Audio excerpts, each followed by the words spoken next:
Ah, selamat siang Mas. Selamat siang Mas Topan. Selamat Bener ya? Mas. Benar. Nah, oke teman-teman, jadi saat ini teman-teman Wedanger, saat ini kita ngobrol. Nah, ini bener-bener di warung halaman setelah lama nggak di warung halaman. Oke. Kemarin lama nggak podcast di Jakarta tiga video lah. Oh. Nah, ini sekarang beneran di warung halaman pas di Jogja, jadi kita di warung halaman ini ikonnya fotonya itu. Mantap. Jadi kita akan ngobrol-ngobrol santai saat ini dengan Mas Topan. Lengkapnya Mas Topan? Topan Bagus Permadi. Mas Topan Bagus Permadi gitu. Jadi kita saat ini ngobrolin hal yang saya sebenarnya memang nggak terlalu paham, yaitu tentang seni. Oke. Tentang seni. Jadi teman-teman jangan semua, ini kita itu sebenarnya jam 12 siang lebih dikit, jadi nunggu tadi adzan duhur. Nah, kita akan ngobrol-ngobrol santai nih Mas. Jadi santai, kita nggak yang formal-formal, jadi santai lah pokoknya. Jadi ini teman-teman Wedangers, kita akan ngobrol terkait seni lah. Mas Topan ini jurusannya itu terkait seni, jadi beliaunya S1-nya terkait seni, S2-nya juga terkait seni. Sekarang baru ngambil S3. Kalau ini kayaknya nggak terkait seni langsung, cuma tetap ada relevansinya ya? Iya, betul. Nanti cerita-cerita sedikit dulu deh soal pendidikan atau asalnya dulu, gitu ya? Iya. Oke, Mas Topan, ini asalnya dari mana ini Mas Topan? Oke, Mas Beng, terima kasih untuk kesempatannya. Saya itu asalnya dari Pacitan, Mas, Jawa Timur. Pacitan. Ya, saya lahir dan Jawa tumbuh besar di Pacitan sejak kecil di sana. Oke. Masih dekat dengan Gunung Kidul. Masih perbatasan dulu. Batasan. Oke, lalu dulu ambil kuliah? Dulu saya 2015 itu ambil kuliah di Universitas Negeri Surabaya. Oke, di Surabaya. Ya, dulu IKIP ya namanya. Itu saya ambil jurusan S1 Seni Rupa Murni. Oke. Ya. Oke, nanti kita kulik itu. Gitu. Lalu S2-nya? Lalu setelah itu saya lulus 2020, lalu Berapa? 2020. Saya 5 tahun kuliah dulu. S1-nya lulus 2020? Iya, 2020. Oh, berarti masih muda ya? Iya. 2020. Tapi wajahnya masih, udah, saya juga kelihatan muda. Oke, lalu? Lalu 2022 itu ada dulu program beasiswa yang namanya BPI, itu saya coba daftar. Nah, saya ambil di UGM. Oke. Ambil namanya Magister Pengkajian Seni Pertunjukan dan Seni Rupa. Di Fakultas Sekolah Pascasarjana. Jadi itu mungkin mikirnya di FIB ya, tapi nggak, dia di Fakultas Pascasarjana. Oke. Berarti ngambil S2-nya di Sekolah Pascasarjana. Iya, UGM. Di Pascasarjana UGM itu ada 3 apa namanya, bidang studi ya, atau apa sih? Oh, kalau sebutannya? Ada CRCS, lalu yang KBM atau itu ya? Kalau sepengetahuan saya itu di Fakultas Sekolah Pascasarjana itu kan dia itu multidisiplin. Jadi ada Saintek, juga ada Soshum. Oh gitu. Nah, sejauh yang saya ketahui, jurusan Soshum itu di sana sekitar ada berapa ya? Ini 5 ya. Seperti prodi saya,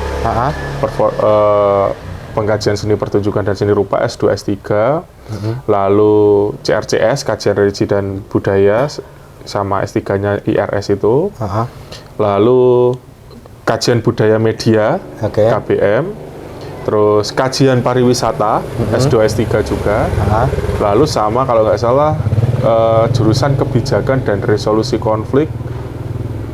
Oh, banyak berarti? Iya, ada beberapa lah itu di situ. Tapi itu nggak ada S1-nya di UGM. Oke. Rata. Ke Sekolah Pascasarjana nggak punya jurusan S1? Iya, nggak ada S1-nya. Kecuali yang pariwisata itu ada S1-nya. Oh, gitu. Lalu beliaunya saat ini sedang mau proses, udah diterima, tinggal proses untuk S3-nya ya? Iya, itu S3. Apa ya, programnya BRIN atau apa itu? Apa sih? Kemarin itu, jadi BRIN itu kan ada beasiswa juga namanya Degree by Research. Degree by Research. Ya, tapi sepengetahuan saya itu biasanya hanya mengcover UKT. Nah, kuliahnya itu juga full research. Kita nggak kuliah reguler seperti yang kita alami. Juga kayak gitu, itu full research. Nah, kemarin ada yang, jadi di BRIN itu kan kalau nggak salah ada beberapa ini ya, pusat risetnya ya.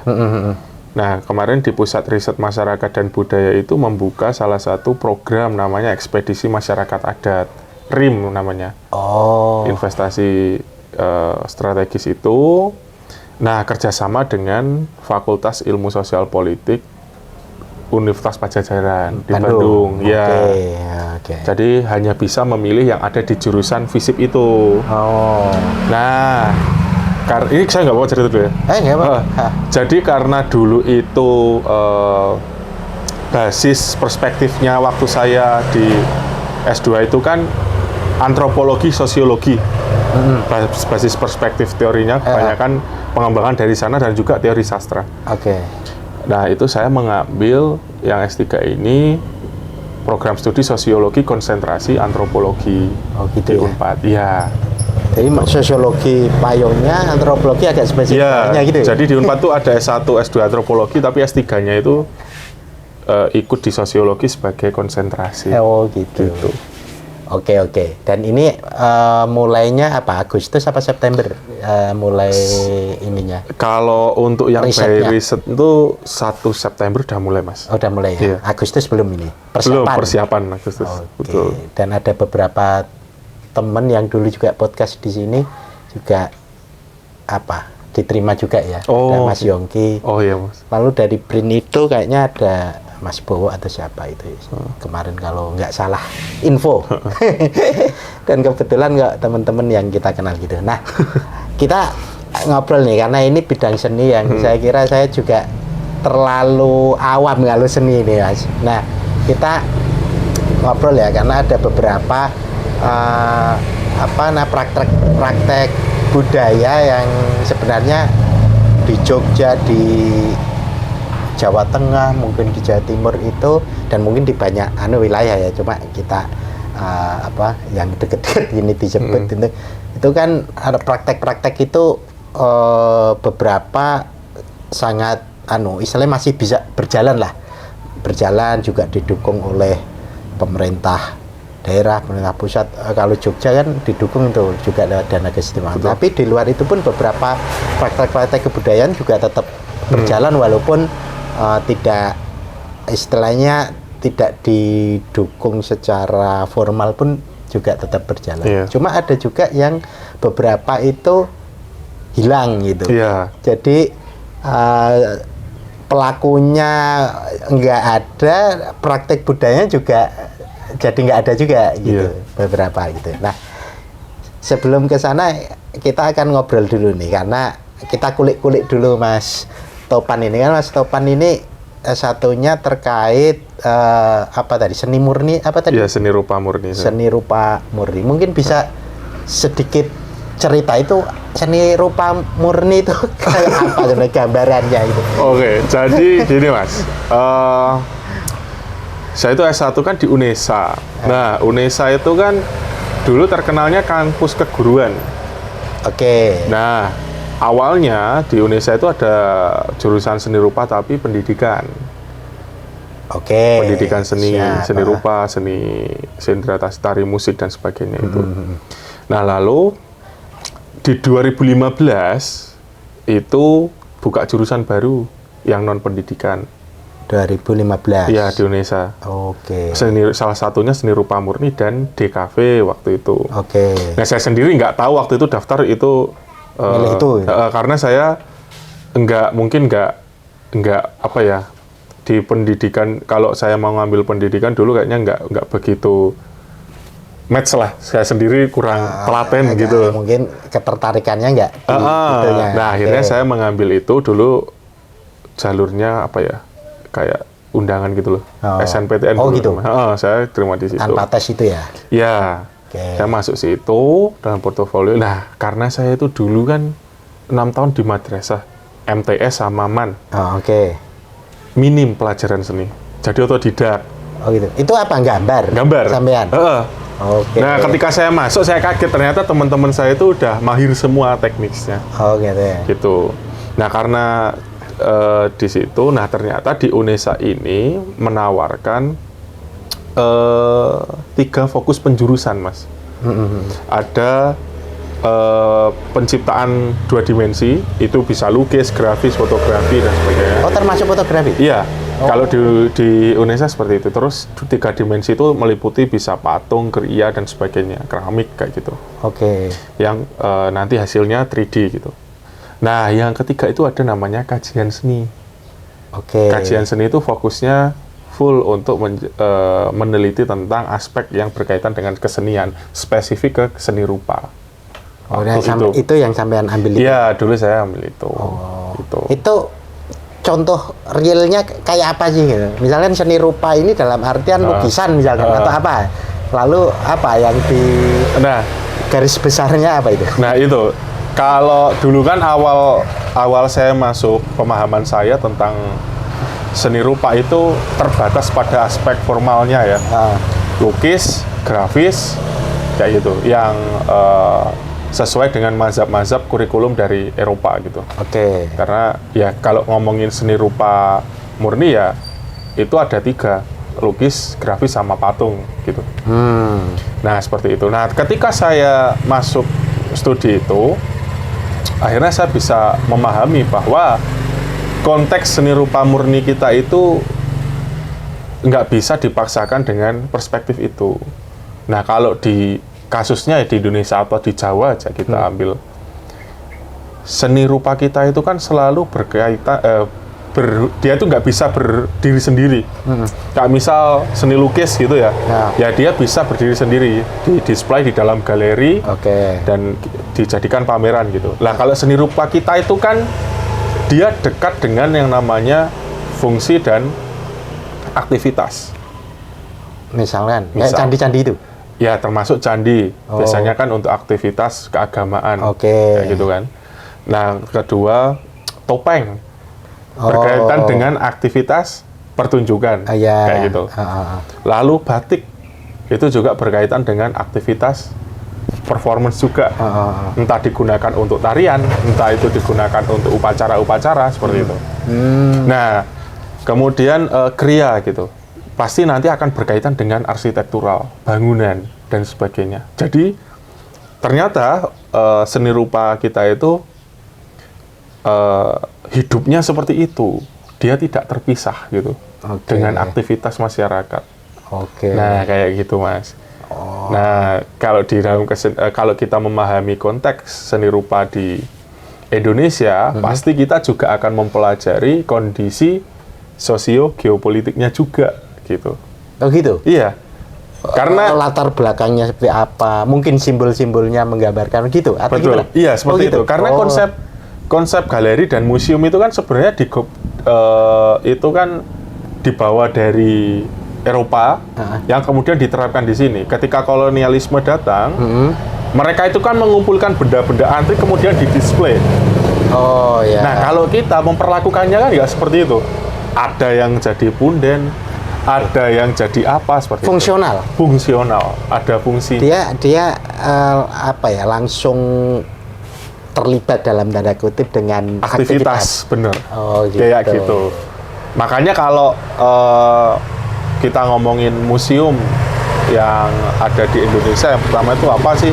Yang tertua ya pasti Sono Budoyo sama Museum Nasional gitu. Karena memang 2 museum itu dulu memang tempat transit dari artefak-artefak yang ada di Jawa ditaruh di situ. Itu udah lama ya?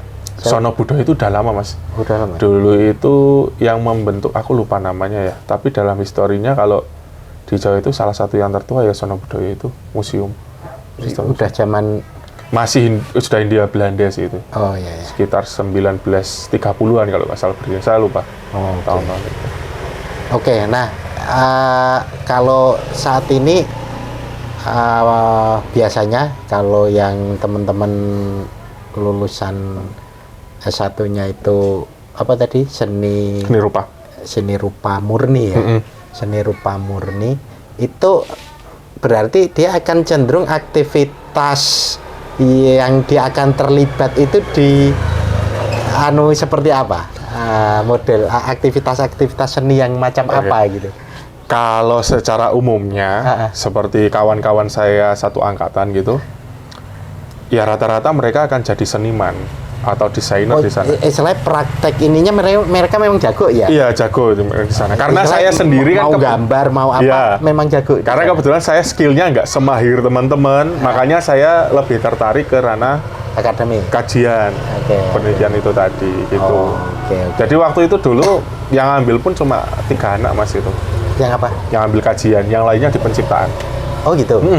Dan itu outputnya beda ininya. Beda. Kalau anak-anak penciptaan nanti TA. Jadi kayak skripsinya nanti membuat penciptaan apa karya seni berbasis riset. Kayak gitu. Nah, yang sampean? Kalau aku penelitian, aku akan meneliti apa gitu. Kayak gitu. Basisnya gitu beda ya? Iya, beda. Karena ada kajiannya itu. Betul. Nah ini apa namanya? Kalau Mas Topan sendiri, ini kita masih yang ngulik-ngulik terkait budaya. Kalau misalkan kan Jawa Timur nih, Pacitan ya, Jawa Tengah, Jogja itu kan selek 999 lah, kira-kira gitu ya. Benar. Nah itu secara tadi praktek kesenian murninya itu, apa seni rupa murninya itu kan praktek keseharian yang sebenarnya secara kultural berarti dia sudah ada bahkan sebelum ini dipetakan sebagai seni rupa murni atau apa gitu. Prakteknya kan sudah lebih awal ya berarti ya, atau gimana itu? Kan batik atau apa kan berarti udah lebih awal. Lalu apa namanya, mungkin juga candi-candi itu nggak tahu. Saya nggak tahu nih apakah dalam kajian itu dulu itu mereka membuat seni-seni itu memang tidak untuk sekedar dipamerkan dalam arti tadi dipajang, tapi ya dia menjadi itu tadi keseharian, jadi keindahan itu langsung dalam keseharian itu, atau gimana sih dalam konteks kajiannya? Kalau pengalaman saya ya dulu itu karena awal itu saya memandang seni itu kan ya seni rupa ya seni lukis gitu kan. Kita melihat lukisan, karya-karya seperti itu. Tapi ketika saya coba untuk meneliti seni rupa Indonesia, terutama di Jawa itu ya, Jawa Timur, itu saya tidak bisa memandang visual itu terpisah dari aktivitas tadi. Nah itu kasus itu saya jumpai ketika meneliti wayang beber. Wayang beber di mana itu? Di Pacitan. Di Pacitan. Di Pacitan waktu itu. Nah, jadi wayang beber itu kan gulungan dari kertas, namanya kertas daluang. Bahan utamanya? Bahan utamanya. Tapi saat ini di Indonesia hanya tinggal 2 di Wonosari sama Pacitan. Wonosari Gunung Kidul itu? Iya. Memang ada? Ada di desa Bejiharjo kalau nggak salah. Nah, yang di Pacitan ini di desa Gedompol, dia berbatasan sama Wonogiri. Desanya, saya berbatasan. Nah itu visual wayang, figur-figur wayang, dan dia itu di situ ada 24 adegan lah sekitar segitu. Tapi ketika saya hanya melihat gambarnya, saya tuh nggak bisa paham. Kalau misalnya saya melihat lukisan yang ada di sana, ini gambar kanvas, terus ada sosok figur menggunakan pakaian adat Bali, lalu dia kayak figurnya kayak sedang menari. Ini penari Bali. Bisa menginterpretasikan secara subjektif. Di wayang, kalau waktu itu saya melihat wayang beber, saya nggak bisa seperti itu.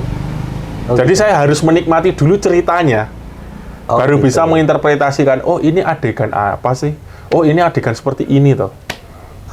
Nah itu seperti kalau kita mau membaca relief, makanya kan relief yang candi-candi itu. Iya, saya kan pasti kalau teman-teman yang baru awal studi seni rupa, ketika setelah mau nikmati karya-karya lukisan modern gitu, lalu pergi ke candi melihat relief, pasti akan bingung. Ini gambar ini apa gitu loh. Nah karena di dalam gambar seni rupa tradisional kita itu sifatnya basis storytelling. Nah gitu, oral. Ada cerita. Sehingga kita bisa membaca reka adegan yang ada di situ tuh ngapain gitu. Gambar dia itu berurutan ya? Iya. Jadi kayak gambar kan kalau di wayang beber itu kan banyak figur. Nah ini figur-figur ini ngapain gitu loh. Nah ternyata setiap figur-figur itu ada dialog-dialognya. Terus ini itu figur ini tuh lagi bicara sama siapa. Nah itu pun kita harus memahaminya kalau itu dipertunjukkan. Kalau enggak ya aku nggak akan paham itu gambarnya isinya apa gitu. Oh gitu. Tapi itu bedanya dengan wayang kulit menjadi agak beda ya? Atau kalau secara figur sama, tapi bedanya dengan wayang kulit ini kan digerakkan. Jadi kita bisa tahu si karakter A ini sedang dialog dengan karakter B. Nah, kalau di wayang beber ini kan semua karakter ada di situ. Nah, penceritaannya itu kan nggak mungkin kita mau nunjuk ini lagi berani, enggak. Tapi kita harus mendengarkan cerita si dalang bahwa pembicaraan ini dimulai dari karakter yang mana dulu. Misal dari karakter yang depan sendiri. Terus setelah itu karakter yang belakangnya ini berdialog dan sebagainya kayak gitu. Nah itu hanya kita bisa pahami kalau kita melihat seni pertunjukannya. Iya. Kayak gitu. Oh gitu. Nah tapi kalau wayang beber ini apa istilahnya secara umum ya mungkin saya belum begitu wayang be. Dia itu kok tinggal di Wonogiri sama yang Gunung Kidul tinggal dua itu ya? Secara praktek praktek kebudayaannya. Tinggal itu karena apa ya? Dulu sebenarnya sebarannya banyak di mana-mana atau gimana itu? Itu sebenarnya. Satu itu. Kedua dia menceritakan apa sih dari besarnya? Bedanya dengan wayang kulit, apakah masih ada cerita yang bersangkutan atau dia nyeritain mungkin kerajaan zaman Majapahit mungkin atau apa gimana kalau itu? Oke, Mas, lanjut. Oke. Saya menjawab pertanyaan pertama dulu ya. Ya sama kedua berkaitan. Itu sebenarnya berkaitan dengan tesis saya juga, Mas. Berhubungan. Oh gitu. Ya karena tesis saya kemarin mengkaji tentang sejarah wayang beber yang ada di Pacitan. Gitu, oke. Menarik. Karena awalnya dulu itu saya bertanya-tanya, maksudnya Pacitan ini kan ya katakanlah Pacitan, Wonosari, Gunung Kidul ya, tidak ada kayak atmosfer kesenian seperti yang ada di kota Jogja gitu kan, dari dulu gitu, dan jauh dari pusat keraton dan juga meskipun berbatasan dengan Ponorogo juga jauh dari Ponorogo gitu. Dan saya bertanya kok bisa ada artefak sebagus ini di sini? Oke, dan masih berjalan. Dan masih dilestarikan sampai dia tuh kayak jadi punden desa di sana itu. Oh gitu. Iya. Nah lalu saya mencoba untuk mencari sampai akhirnya dulu itu kan keraton Jogja dan Solo itu sebelum mereka berpisah itu kan jadi satu. Ya kan? Terutama di era Sultan Agung itu waktu di mana? Pleret. Lalu diteruskan Amangkurat I sampai terjadi kudeta yang Amangkurat dan Trunojoyo. Dan kudeta itu membuat keraton harus boyong ke Kartasura, Solo. Nah, boyong itu ya yang diboyong juga termasuk artefak-artefak salah satunya wayang beber Pacitan dan wayang beber Pacitan itu. Nah, wayang beber ini sebenarnya kalau dari pendapatnya ada namanya seorang ahli pedalangan keraton ya, Keraton Solo dan Mangkunegaran, itu namanya Raden Mas Sayed, itu mengatakan bahwa ini merupakan pusaka keraton. Wayang beber itu pusaka keraton yang tercecer saat terjadinya namanya geger pecinan. Oke, tahu. Yang itu ya ulama atau apa? Bukan yang Chinese itu, ya, yang waktu 1740 sampai 1743 itu kan terjadi namanya geger pecinan. Nah, pusaka yang ada di Pacitan itu menurut Raden Mas Sayed itu berasal dari era Amangkurat II. Atau sekitar dibuat sekitar 1690-an lah waktu itu. Nah, itu spekulasi dari Raden Mas Sayed. Lalu kan, ya itu kan sumber tradisi masih perlu divalidasi dulu. Nah, kemudian saya menemukan salah satu jurnal salah satu provenance research gitu, yang diterbitkan oleh Kelas 7 pada tahun 2022 itu menyatakan bahwa itu ternyata udah diuji radiokarbon yang di Pacitan.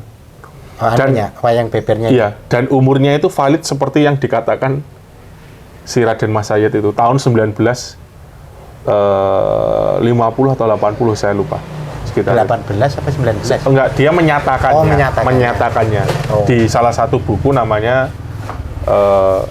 Sejarah Wayang Beber judulnya gitu. Oke.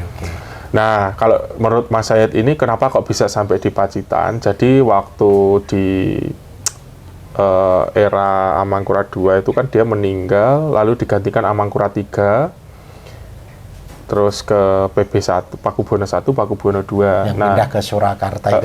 Nah itu waktu era Pakubuwono II itu kan keraton Kartasura, sebelum Surakarta, itu diserbu oleh pasukannya Amangkurat V atau Raden Mas Garendi yang bersama pasukan pecinan.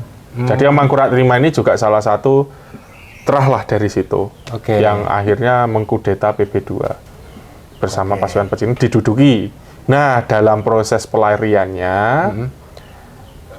kan PB2 ini akhirnya melarikan diri ke Tegalsari, Ponorogo.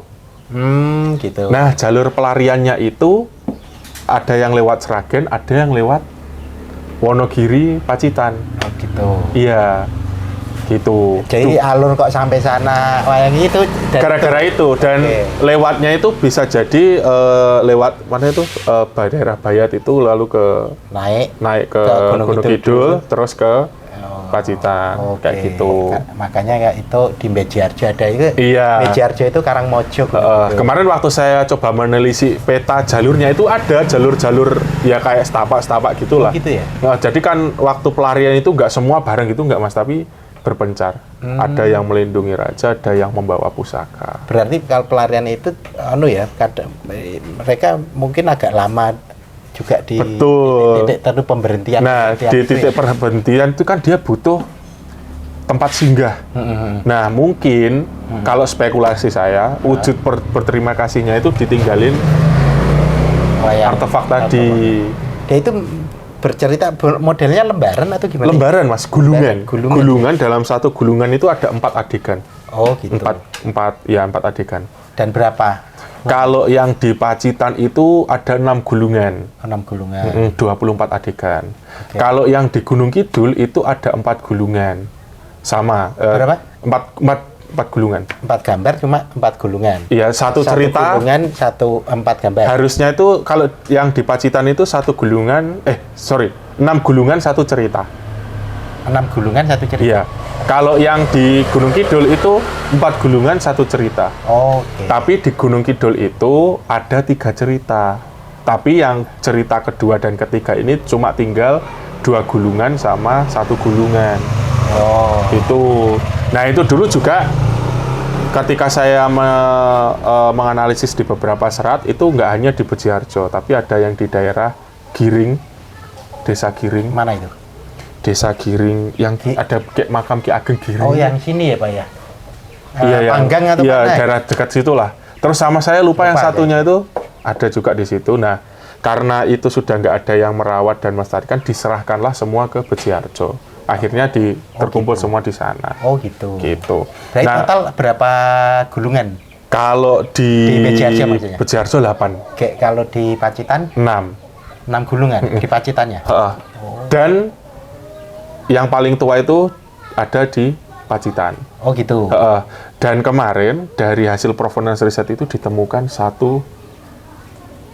set wayang beber 6 gulungan yang ada di Leiden. Di Werlet Museum sekarang. Oh gitu? Tua mana itu? Lebih tua yang itu karena waktu diuji radiokarbon itu sejak era Sultan Agung. Berarti yang masih di Mataram? Masih di Mataram. Masih di Jogja lah? Iya, tapi itu dugaannya kalau dari data ceritanya itu ditemukan di makam gitu. Cuma sampainya ke situ kayak sepertinya juga berkaitan dengan itu.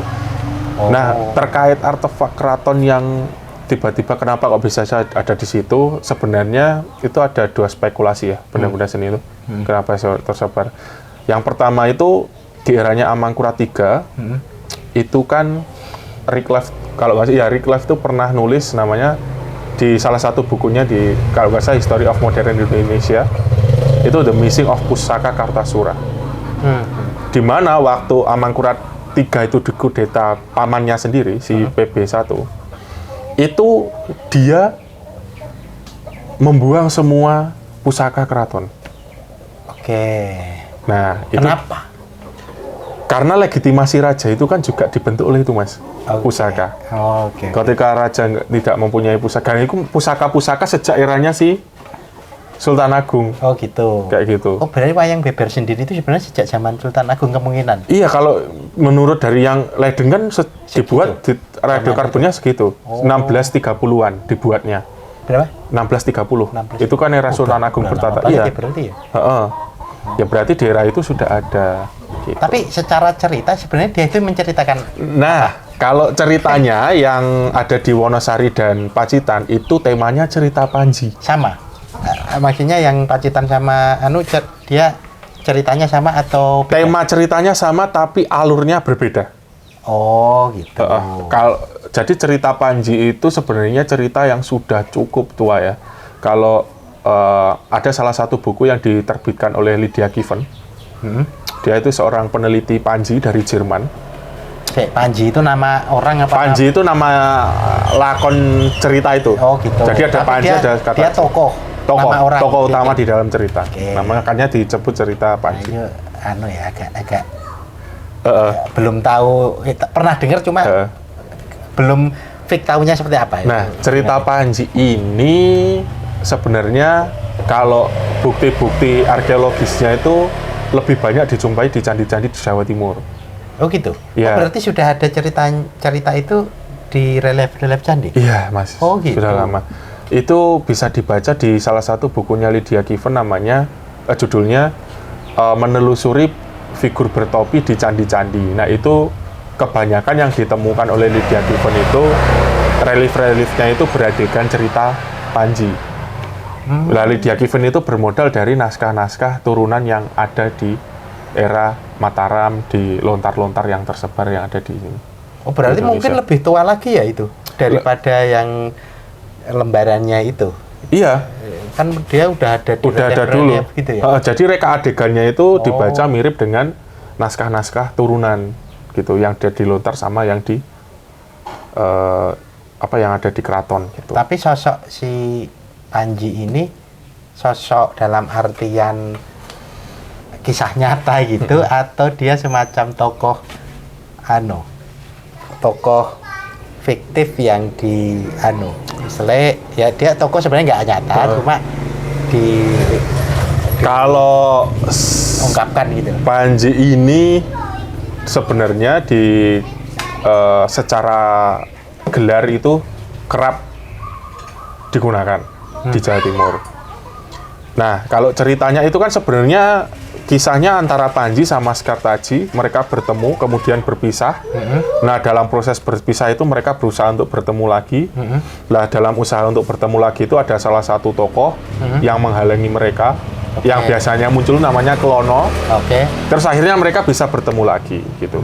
Nah, Panji ini dari kerajaan Jenggala kalau nggak salah, terus si Sekartaji ini dari Kediri. Nah, kalau dari waktu saya wawancara dulu dari salah satu arkeolog di Jatim, itu beliau bilang ini kayak semacam representasi waktu Airlangga memisahkan kerajaannya jadi dua itu loh. Nah, cerita itu untuk tetap mengharmoniskan dua kerajaan yang berbeda. Nah, kenapa kok itu kemudian masif di keraton-keraton? Karena Panji ini kerap untuk dipersonifikasikan atau diumpamakan dari sosok pangeran atau raja yang ada di saat itu sebagai cerita mengenai historiografinya dalam bentuk karya sastra atau seni. Nah, ditokohkannya lewat Panji, makanya lakonnya itu ada banyak, ada Panji Kuda Semirang, ada Panji kalau di Pacitan tema-temanya. Nah, itu kayak lakon-lakonnya itu itu menyesuaikan, biasanya itu merujuk pada sosok tokoh tertentu kayak gitu.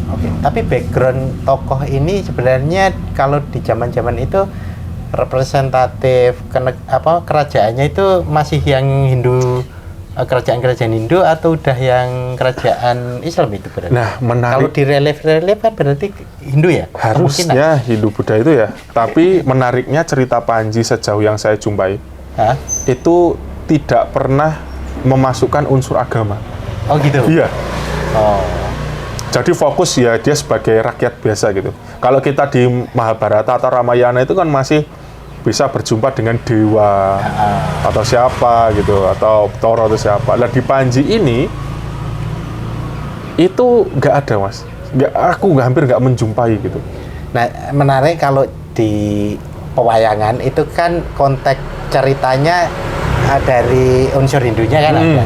Cuma kan zamannya Sunan Kalijogo sampai sini itu kan unsur Islamnya masuk kan gitu. Nah, si cerita Panji itu sebenarnya apakah dia sebelumnya sebenarnya cerita unsur Hindunya yang kental tapi sebenarnya istilahnya dilestarikan zaman kerajaan Islam kan Mataram Islam terus itu, tapi karena nggak ada unsur keagamaan lebih ke pesan-pesan yang general atau gimana itu? Lebih ke pesan-pesan moral sama kayak pasemonan gitu loh. Pasemonan ini kayak kritik menyindir, ya kayak gitu. Nah saya kurang menjumpai kayak misal aspek yang bernilai teologis di sana. Di cerita Panji ini nggak ada ya, nggak terlalu. Iya, hampir nggak saya temui. Yang mentok ada tokoh dia itu pertapa kayak gitu. Ya tapi ya sudah, kita nggak nggak ada kayak ajaran teologis yang disampaikan di sana gitu. Beda sama yang cerita Mahabharata sama Ramayana. Makanya cerita Panji ini kalau dalam pewayangan namanya wayang gedok. Itu kalau di Keraton Jogja sama Keraton Solo biasanya pertunjukannya kadang eksklusif. Yang cerita wayang beber ini? Wayang yang menceritakan Panji, nggak hanya wayang beber. Itu sifatnya kayak gitu karena memang dia itu kayak apa ya, lakon temanya yang saat itu tuh biasanya ditujukan untuk mengingat siapa, peran siapa, ketokohan siapa kayak gitu. Tapi personifikasikan lewat si tokoh Panji ini. Kayak gitu. Tapi substansinya tokohnya tadi itu aja ya? Nggak banyak ya? Si Panji itu, lalu yang perempuannya? Iya, yang paling utama itu Panji, Sekartaji, Kelono, terus ada salah satu pertapa perempuannya namanya Kili Suci. Itu Dewi Kili Suci. Nah itu kan juga ada tuh di petilasannya di Tulungagung. Selomangler. Cerita-cerita itu berkotat tokoh ini. Betul.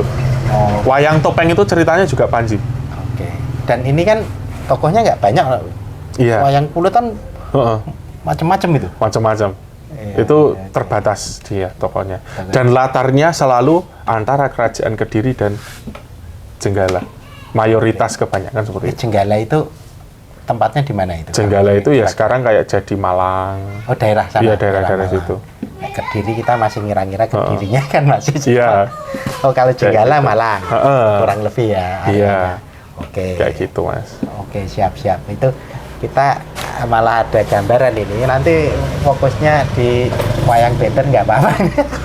Fokus obrol aja malah. Tapi sejauh ini berarti wayang beber ini hanya tinggal di 3 tempat ya, Pacitan, Benjiado sama yang di Leiden atau World Museum sekarang namanya. Itu di mana? Sekarang namanya World Museum. Itu gabungan dari Museum Tropen Museum sama aku lupa. Sekarang itu ada namanya ya di Belanda. Di kota Leiden atau di mana tadi? Kayaknya di Leiden deh, Mas. Di Leiden ya. Pokoknya 3 itu ya. Iya. Dan itu menceritakan itu wayang beber ceritanya dengan Panji. Iya, tapi belum dideteksi itu ceritanya apa karena sudah nggak dipagelarkan kan. Yang di sana itu? Iya. Kalau yang wayang beber ini kan memang yang perangkatnya yang tertua itu memang cerita Panji. Ya, kalau hasil dari penelitian saya lakukan dan dari beberapa referensi yang ada, memang cerita Panji ini digunakan sebagai alat untuk menginterpretasikan sosok tertentu saat itu. Kayak gitu. Siapa itu indikasinya? Ya, pasti orang-orang yang berada di lingkungan keraton ya. Oke. Pasti. Nah. Entah itu seorang raja Hah? atau putra mahkota atau yang lainnya kayak gitu. Seperti itu. Dan cerita ini cukup berkembang di beberapa kesenian yang ada di Jawa. Salah satunya wayang topeng di Malang, Cirebon. Itu ada Indramayu. kaitannya dengan cerita Panji? Iya, itu cerita Panji semua. Oh, yang rata-rata. topeng itu? Iya. Apa sebutannya tadi? Wayang topeng. Wayang topeng. Terus ya wayang gedok itu, wayang kulit yang ceritanya Panji. Oh, oke. Wayang kerucel itu juga ada yang Panji juga, sama ya wayang beber. Oh, Kayak gitu. saya malah baru tahu itu. Oh, ternyata masih ada beberapa wayang ya. Banyak Mas varian wayang itu. Banyak ya? Banyak banget. Wayang lontar tuh ya ada sendiri. Oh. Terus cikal bakalnya itu wayang beber tuh kalau menurut Rases ya, namanya Rases tuh peneliti wayang itu dari wayang batu yang relief, kemudian berkembang ke lontar, lalu ke wayang beber. Oh. Oke, saya baru ini ya. Ternyata variannya banyak. Banyak sekali. Oke. Ceritanya pun bermacam-macam. Oke. Gitu. Nah, tapi ya kalau kita bahas semua kan terlalu panjang. Iya, panjang sekali itu. Oke, kita beberapa wayang beber dan mungkin nanti penutup ya secara general apalah gitu. Nah, tapi ini menarik ini karena wayang beber ini tadi ceritanya ternyata hanya di Pacitan yang tinggal ya saat ini ya, yang masih tersisa lah boleh katakan gitu. Itu di Pacitan, Pacitan, Kabupaten Pacitan, lalu Kabupaten Wonosari, Kabupaten Gunung Kidul, itu di Kecamatan Karangmojo, Bejiarjo itu. Lalu yang dekat rumah Mas Sugeng. Ya, dekat tengah, satu kecamatan. Oh, iya. Satu kecamatan itu. Lalu sama Werlet. yang di Belanda itu ya? Ya, di Werlet Di Museum. Belanda. Nah, saya malah nggak tahu loh kalau di Bejiarjo itu ada gitu. Nah, tapi gini Mas, ini menarik karena kan itu dulunya dari keraton nih. Keraton nggak dalam arti saat ini entah keraton Jogja maupun Solo ya. Saat ini itu malah nggak ada ya. Lalu apa mereka nggak mungkin di museumnya Sono Budoyo atau apa ya, mungkin ada apa namanya istilahnya KW-nya atau apa itu yang ini loh dulu bentuknya kayak gini, atau bentuk fotonya aja yang di Pacitan sama di Bejiarjo minimal di foto atau apa itu, walaupun secara tradisi itu masih di ini ya, di sana masih ya itu masih. Nah, diceritakannya kalau di sana gimana itu masih hidup itu momen-momen tertentu apa-apa? Iya, kalau yang di Pacitan ini kan dia itu jadi kayak punden desa gitu loh. Jadi uniknya waktu saya ke sana tuh, saya kan kayak tersesat gitu tuh. Terus tanya orang, mereka tuh nggak tahu wayang beber itu apa, orang sana. Mengenalnya lebih ke Mbah Buyut gitu, Mbah Buyut Tawang Alun sebutannya. Tawang Alun itu salah satu tokoh yang ada di cerita itu. Oh gitu. Di dalam cerita wayang beber Pacitan. Oh. Nah, kok bisa dipanggil Simbah ini gimana gitu. Nah, waktu saya bertemu dengan keluarganya ya, ini wayang itu kayak disakralkan dan kayak semacam jadi punden gitu loh di sana. Jadi ya posisinya kalau kayak ada pohon besar atau batu atau apa gitu yang disakralkan di sana kan pasti punya sebutan toh. Jadi dia itu seolah-olah kayak punya agensi, bukan seolah-olah ya. Jadi kayak jadi agensi gitu loh di sana. Yang dia itu menjadi sosok dan memiliki nama gitu, dan dia itu dianggap memiliki tindakan gitu di situ. Saya malah perlu kan misalnya di Pacitan wayang beber itu dia bentuk gulungan gitu. Iya. Lalu penceritaan itu dia ada dalangnya. Ada. Nah, dalangnya itu siapa? Lalu dia turun-temurun juga atau gimana? Iya, kalau ya sejauh ini kasus yang di Pacitan dan wayang beber itu masih didalangkan oleh dalam lingkup satu keluarga besar. Oke, berarti turun-temurun dalam satu keluarga. Lalu dia istilahnya diceritakan. Misalkan wayang kulit itu kan diceritakan pas event apa, mungkin Rasulan atau apa ada. Nah, kalau yang ini, ini gimana ini? Ini uniknya ini. Kalau yang di Pacitan itu pagelarannya itu hanya untuk pertama keperluan ritual tolak bala. Oke. Terus kayak untuk nazar. Misalkan. Misal kalau aku kalau tahun ini bisa panen, nggak ada kegagalan, aku mau nanggap Mbah Buyut Tawang Alun, wayang beber tadi. Oke. Nah kayak gitu. Biasanya kalau untuk pertanian, untuk ya berkaitan dengan hajat atau apa gitu ya, maksud itu keuntungan yang didapatkan, mereka tuh biasanya akan bernazar untuk menanggap itu. Oh gitu. Dan itu pun pasiennya atau apa ya? Klien. Ya itu lebih banyak dari Wonogiri daripada Pacitan sendiri. Karena gitu tempatnya berbatasan. Oh, yang nanggap itu banyak dari Wonogiri. Wonogiri. Orang-orang ya sepuh-sepuh dari sana itu masih banyak. Oke, lalu itu misalkan nanggap tuh. Kalau wayang kulit kan biasanya malam tuh. Jam 9, 10 sampai pagi jam 3, Betul. jam 4 gitu. Nah, kalau ini tidak ada batasan waktu, cuma mereka menghindari waktu maghrib. malah cenderungnya siang. Siang, pagi bahkan. Tapi nggak malam. Malam juga ada. Oh, tapi bukan maghrib. Iya, sesuai dengan kebutuhan si penanggap. Tapi prosesnya lama nggak ya? Nggak lama berarti ya? Kalau saya kemarin sudah pernah menanggap ya, itu sekitar paling lama 3,5 jam lah. Oh gitu? Iya. Ya lama ya? Itu full 24 adegan. Iya. Oh. Lumayan. Jadi dia 24 adegan tadi berapa lembar tadi? Misalkan 6 lembar. 6 gulung. 6 gulung. Satu gulungnya 4 adegan. 4. Jadi dia gulung dibuka, terus ditancap. Terus ini kalau adegan 1 udah selesai, pindah, jadi digulung, pindah ke adegan 2. tancap lagi, terus dibuka. Oh, modelnya gitu. Iya. Dan itu kurang lebih 3 jam kalau yang Pacitan. Iya, kurang lebih segitu. Kalau pengalaman saya kemarin sekitar segitu. Oh, sempat menanggap juga? Iya, waktu penelitian tesis itu kan saya juga menanggap komunitas ini gitu. Tapi kalau untuk tadi yang ditanyakan Mas Sugeng, di keraton masih ada nggak sih? Replikanya masih ada. Jadi dulu waktu di era Mangkunegaran 7, itu kan juga berkaitan sama kalau nggak salah Kongres Kebudayaan kedua apa satu ya, saya lupa. Di tahun itu mereka melakukan restorasi dan penyalinan, pedak namanya. Oh gitu. Penyalinan terhadap gambar. Tahun berapa tadi?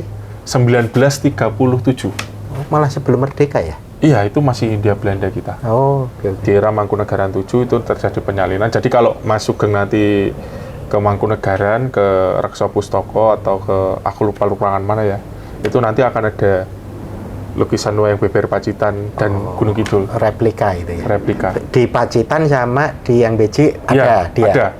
Jadi Pacitan dan Wonosari itu dulu pernah ditanggap di sana dan dipinjam wayangnya untuk ditedak, digambar ulang. Tedak itu kayak nyali. Dalam bahasa Indonesianya itu. Tapi dikembalikan ke... Dikembalikan. Nah, sekarang penanggung jawab yang di Pacitan Beji Harjo siapa?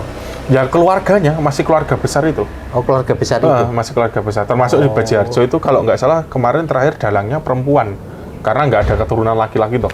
Oke. Kemarin kalau dalam pakem tradisinya kan dalangnya harus laki-laki. Oh gitu? Tapi yang di Gunung Kidul kemarin itu... Karena nggak ada? Iya, kayaknya perempuan. Saya terakhir kali ketemu di sana kemarin. Tapi, atau karena nggak ada, atau yang mungkin memang, yang perempuan juga bisa, yang laki-laki juga sebenarnya ada, cuma ke pasar nggak bisa, atau gimana gitu. Jadi, kalau yang Wonosari saya kurang paham ya, tapi mungkin ya karena ini kan diturunkan ceritanya itu secara oral tuh Mas. Nggak ada teks. Oh, nggak ada teks. Nggak ada teks, jadi ingatan, memori yang mereka. Tapi bisa nggak tetap kan direkam saat ini kan bisa direkam pas mereka memaparkan lalu tetap ditulis itu ada nggak itu? Itu ada, saya menemukan yang paling lama itu tahun 1918 transkripsi tertua yang wayang beber Pacitan. 1918. Ya, itu pun yang mentranskripsi di Mangkunegaran waktu itu. Waktu ditanggap pertama, sebelum dilakukan penedaan itu. Oke, dan itu ada ya? Ada transkripsinya, bisa dilihat di digital library miliknya Leiden itu loh. Oke. Nah, pas sampean kemarin nanggap itu nggak direkam tuh? Itu saya rekam. Oh, Saya ada kan? Ada, saya transkripsi juga itu. Oh ya udah, berarti maksudnya nggak takut punah dalam arti karena itu cerita oral dipaparkan secara oral, nanti kepasan nggak ada yang ini bingung cuma gambarnya ini ceritanya apa. Betul. Gitu, kan repot juga. Nah, itulah juga yang membuat saya akhirnya kenapa dulu ini agak nggak apa-apa ya obrolannya. Memutuskan untuk mengambil studi S2 di UGM. Oke. Karena saya memahami bahwa kesenian tradisi kita, visual kita, itu tidak bisa diinterpretasikan tunggal. Oke. Memang kita harus memahami aspek-aspek aktivitas yang menyertainya itu seperti apa gitu. Nah, kalau kemarin di UNESA kan fokus seni rupa. Ya kita nanti akan misal meneliti topeng, ya kita akan berhenti di perkara estetika, ragam hias, bentuk dan fungsinya aja. Tapi kalau yang di UGM ini, saya diajari bagaimana kemudian kita melihat aspek visual ini memiliki sisi performance-nya gitu. Sisi pagelarannya itu di mana gitu. Kayak gitu. Jadi kayak kita diajak untuk mewacanakan seni ini dalam konteks, bukan lagi teks gitu. Kalau biasanya kan kalau di waktu kita sekolah seni itu, seni itu sebagai teks gitu, yang menginterpretasikan sesuatu. Nah kita coba untuk dibalik. Makanya tadi di awal saya bilang, basis perspektifnya antropologi, sosiologi, sama sastra itu ya seperti itu tadi. Oke. Kita diajak untuk menarik ini karena sekarang budaya itu kan di titik tertentu mungkin bukan sesuatu yang sekedar fisik tapi juga praktek-praktek keseharian gitu. Keseharian. Nah, beberapa dulu malah sampai ada yang rebutan klaim-klaiman itu ya. Yang ada Malaysia, Indonesia, yang Reok Ponorogo, lalu ada apa lagi itu? Batik atau apa ya, lupa. Ada lah klaim-klaiman itu. Dan ternyata itu penting itu untuk beberapa yang isu wilayahnya itu menjual dalam tanda kutip pariwisata atau apa, budaya itu ternyata diminati secara pihak-pihak eksternal itu gitu. Nah ini menarik itu. Jadi nggak hanya bentuk misalkan ono candi Borobudur, candi Prambanan, tapi kisahnya itu juga menarik di balik itu gitu. Jadi orang di sana wah candinya megah bagusnya, tapi di balik candi itu apa dulu kisah-kisahnya kan gitu, itu kan menjadi hal yang menarik. Dan kayak kasus Borobudur itu kan para biku itu kan ada namanya ritual wipasana tuh, mengelilingi candi itu sambil baca, itu kan juga itu beberapa kali ya. Itu kan juga membaca relief-reliefnya juga toh. Jadi itu membaca ya reliefnya. Secara kalau kemarin tuh sepengetahuan saya memang ada kaitannya gitu dengan cerita yang ada di relief tadi. Gitu, mengelilingi candi tadi nggak hanya sekedar mengelilingi, tapi juga ada proses untuk pemahaman. Mengkisahkan itu lagi. Nah itu menarik ya, konteks kesenian, kebudayaan itu. Iya. Makanya kalau kita memahami seni rupa Nusantara, ya kita nggak bisa mengesampingkan salah satu aspek yang menyertainya gitu. Gitu. Dulu pernah ada diskusi terkait seni ya, itu walaupun nggak pernah sempat dengar gitu. Jadi seni yang sifatnya juga bahasanya yang lengkapi atau fungsional atau apa. Jadi misalkan keris atau apa, dia kan senjata misalkan, tapi ternyata dia punya nilai seni tinggi, ukir-ukirannya, ada simbol-simbolnya.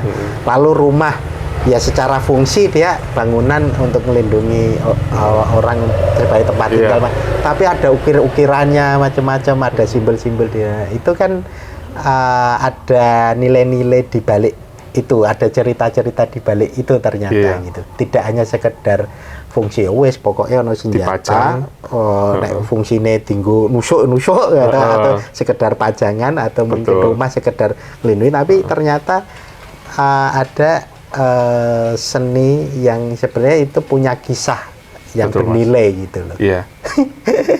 Lalu gimana nih kalau sebagai penggiat, saya boleh katakan penggiat, peneliti, karena beliau ini kan memang punya basic secara prakteknya pelaku seni. Maksudnya misalkan gambar ya dia itu bisa gambar, nggak sekedar analisis tapi nek kon gambar no yo iso kan kira-kira gitu. Saya pelaku seni musik itu dia tahu oh musik ini gini tapi nek kon main yo iso gitu kan gitu kira-kira. Betul, Mas. Istilahnya ada sekaligus praktisi. Nah, sejauh ini praktek-praktek kesenian kebudayaan ini gimana nih saat ini? Misalkan di Jogja, Jogja, Jawa Tengah, Jawa Timur tadi ya, karena sampeyan dari Jawa Timur, penelitiannya juga di Jawa Tengah juga, istilahnya kan bagiannya kan ada ya juga di Yogyakarta sebagai tempat institusinya. Nah itu melihat kesenian ini untuk bisa lestari atau gimana? Gimana saat ini? Sebenarnya ya pasti ada perbedaannya ketika saya ke Jawa Timur kemudian ke Jogja Jateng gitu. Kalau di Jawa Timur mungkin kesenian dalam ranah modernitas gitu ya atau arus utama gitu enggak se-hype yang ada di Jogja gitu. Kalau di kota Jogja ini kan dia udah terbentuk secara kultural gitu. Atmosfer keseniannya. Nah, karena di Jawa Timur ini kan luas, Mas. Banyak kabupaten. Setiap kabupaten itu memiliki kayak medan keseniannya sendiri-sendiri. Meskipun terkenal banyak yang masih melestarikan seni tradisi, juga ada pemuda-pemuda yang mencoba untuk mengenalkan model-model kesenian kontemporer saat ini. Nah, kalau saya melihat kesenian saat ini tuh nggak hanya berhenti pada proses praktik untuk berekspresi ya, tapi sudah masuk ke ranah industri juga. Itu menarik itu. Ke ranah industri, ekonomi kreatif dan sebagainya, banyak yang dibawa. Karena pariwisata juga industri pariwisata. Iya, industri pariwisata salah satunya. Dan yang kedua itu adalah untuk pengetahuan. Nah, jadi kalau yang saya jumpai selama ini, kalau melihat beberapa aktivitas seniman-seniman muda di beberapa daerah gitu, ketika dia sudah belajar di Jogja, balik ke daerahnya, mereka mencoba untuk melakukan negosiasi nilai yang ada di daerahnya itu dengan keadaan masa kini. Akhirnya terciptalah satu karya seni yang berisi negosiasi itu tadi. Jadi kan kadang kesenian tradisi itu kan banyak yang masih pakem, saklek, kayak gitu toh. Ada beberapa nilai yang nggak boleh dirubah gitu. Nah, seniman-seniman muda ini kan masih cukup banyak yang, bukan cukup banyak, idealisme mereka itu masih tinggi, masih wah uraan seperti ini, tapi ya nggak salah gitu loh. Ketika mereka nggak cocok dengan keadaan itu, tapi bukan berarti dia menolak itu enggak. Tapi dia coba untuk mengambil nilai yang ada di tradisi itu, kemudian coba dia wacanakan dengan kondisi yang dia pelajari. Jadi dia tidak ngutik-ngutik nih keadaan seni tradisi tadi. Biarkan dia dikembangkan oleh kelompoknya yang masih mampu di situ. Yang masih murni gitu. Iya, masih murni gitu dan menjaga pakemnya, dia mencoba untuk menciptakan medannya sendiri. Yang kelak itu juga pasti akan menjadi, di suatu masa pasti juga akan menjadi seni tradisi juga itu. Kayak gitu. Jadi yang tradisi yang sudah lama tetap bisa bertahan. Syukur-syukur memang tetap dilestarikan. Tetap ada yang mengawal lah. Meskipun tidak banyak. Tapi seni kontemporer itu kan maksudnya kontemporer dalam arti dia berkembang ya. Yang teman-teman muda atau teman saat ini, pengen kreasi baru, menciptakan hal baru ya.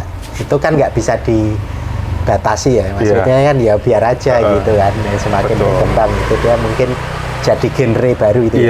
Itu juga terjadi di wayang beber kok, Mas. Gitu. Jadi ada namanya istilah wayang beber kontemporer. Itu dilakukan, di Wonogiri itu ada yang dikembangkan namanya Mas Faris Wibisono. Dia seniman wayang beber kontemporer. Dia nggak ngutik-ngutik tradisi. Oke. Kecuali melakukan, pernah kemarin diajak untuk merestorasi, menggambar ulang lah. Oh, oke. Menggambar ulang yang di Pacitan seperti itu. Tapi dia mengembangkan wayang beber versinya sendiri. Dia tetap menggunakan medium wayang beber untuk menyuarakan wacana-wacana yang terjadi saat ini gitu. Oke. Tapi dia dituangkannya di wayang beber. Di Solo juga ada namanya komunitas wayang beber kota yang diinisiasi oleh seniman namanya Dani Iswardani. Ya dia itu ada salah satu wayang yang cukup saya ingat itu judulnya Suluk Banyu. Jadi Suluk Banyu itu kayak menceritakan air yang sumber mata air yang itu bisa dinikmati siapapun tiba-tiba dikomersialisasi jadi minuman kemasan kayak gitu. Oke. Nah kayak gitu itu kan kasus-kasus saat ini, tapi coba dia kemas dalam medium nilai masa lalu melalui wayang beber tadi.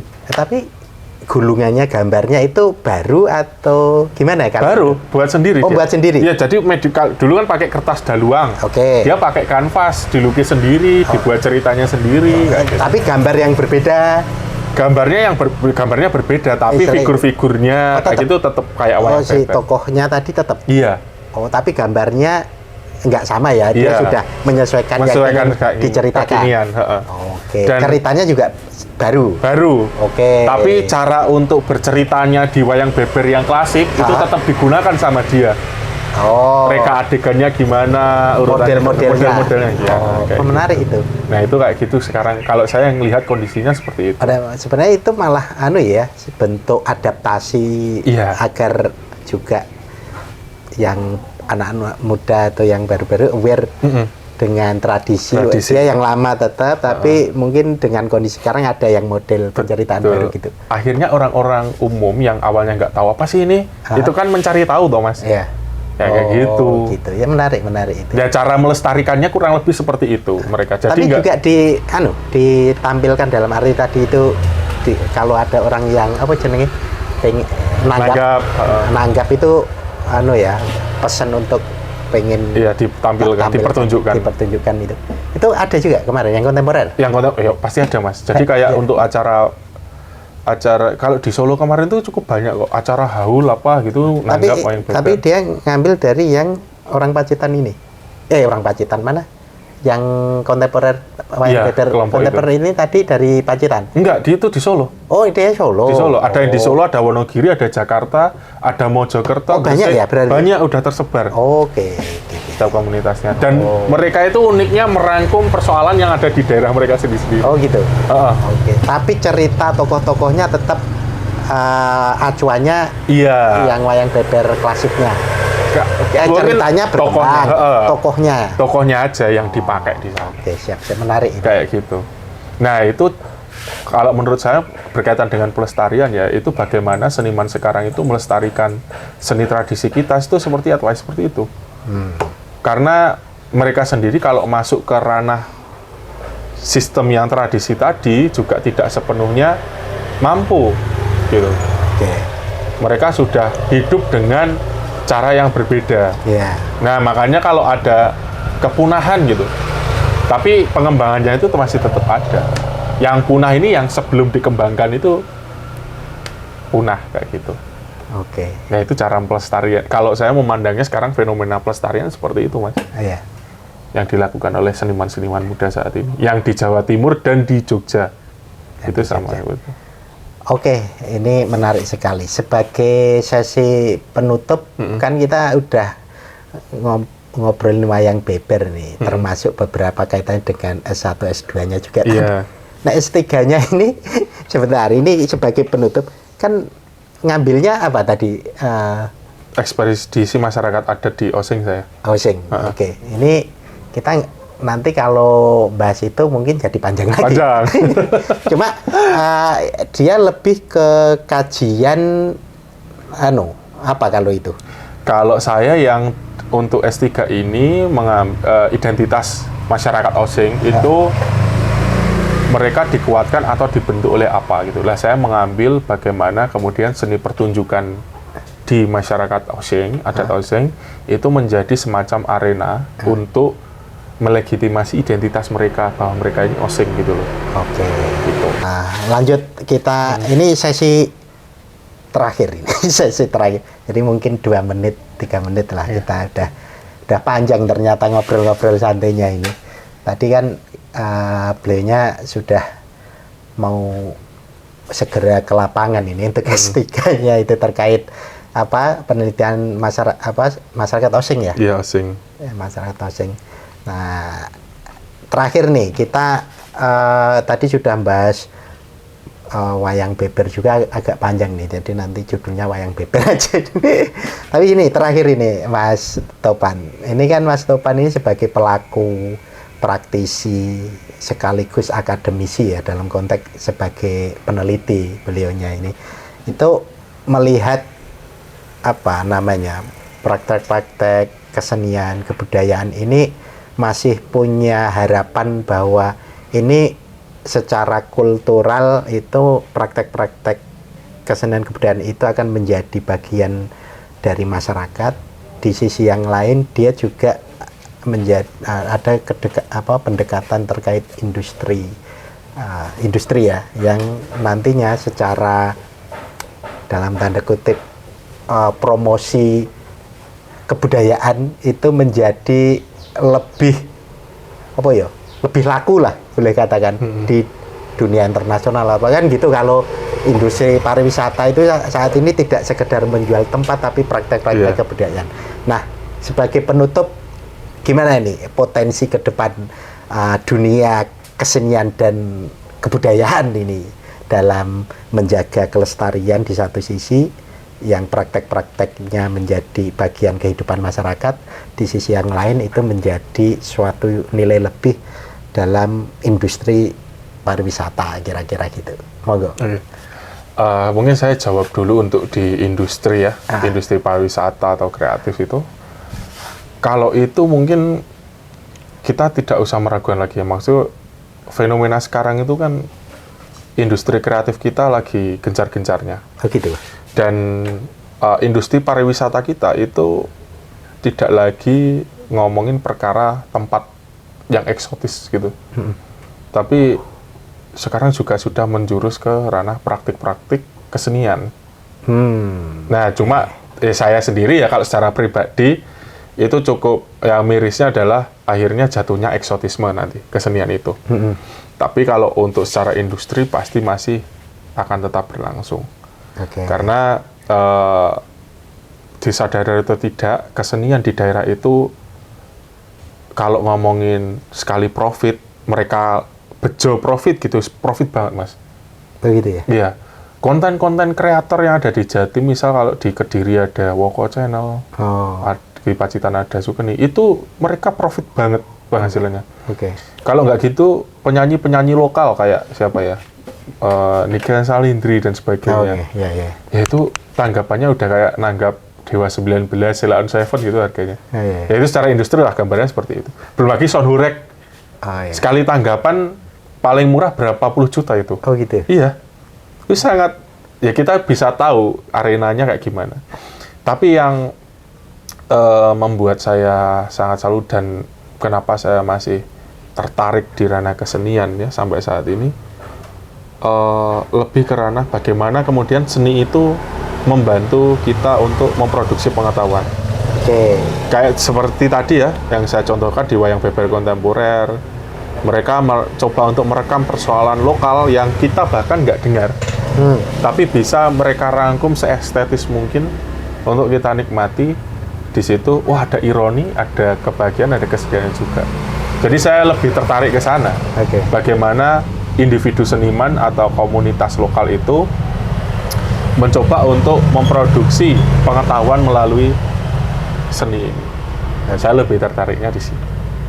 Itu sih mas. Itu berarti penutupnya mas? Iya. Siap. Teman-teman, ini obrolan santai kita dengan Mas Topan, pelaku seni, akademisi, praktisi, dan peneliti. Cukup ya, saya kira udah banyak. Sebenarnya kalau mau diobrolin beberapa hal masih agak panjang, cuma Saya kira ini udah lumayan cukup panjang ya. Mungkin lain waktu ya. Siap. Siapa tahu hasil penelitian sana yang dari mana? Osing Banyuwangi itu selesai bisa di-sharing. Amin. Siap, Mas. Oke, mungkin seperti itu, Mas Topan. Terima kasih. Terima kasih udah banyak masukan. mampir di Iya. mampir wedangannya Warung Halaman. Terima kasih teman-teman wedangan semua. Yuk, assalamualaikum.